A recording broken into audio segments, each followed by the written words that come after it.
કાંઈ જ નહીં લો કાંઈ જ નહીં લો કહેતા કરતાં ધ્યાને ખાસી બધી એવી વસ્તુ લઈ લીધી છે. આ ક્યુબ અને હું લેતી હતી આ વાટકા, તો મારી ભાભી મને લેવા નથી દીધા ને એમની જોડે પડ્યા હતા, એ મને આપ્યા છે. બહુ સરસ છે વાટકા. પછી મેં ખાલી દૂધનું ઢાંકણ લીધું ને ચોપર લીધી હતી, એ પણ એમણે મને લેવા ન દીધું. કીધું કે મારી જોડે પડ્યું છે, તું લઈ જજે વાપરવા. અરે મારે વાપરવા જ જોઈએ થોડા ટાઈમ.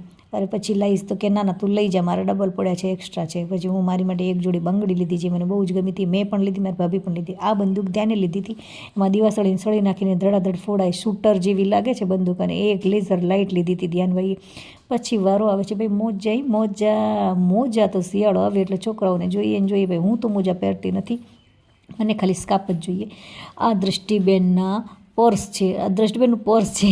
પર્સની અંદરથી નીકળેલી ગોળીઓ એ પણ મેળામાંથી જ લીધી હતી, જે હાજમોલા અને ફુદીના ફ્લેવર્સની છે.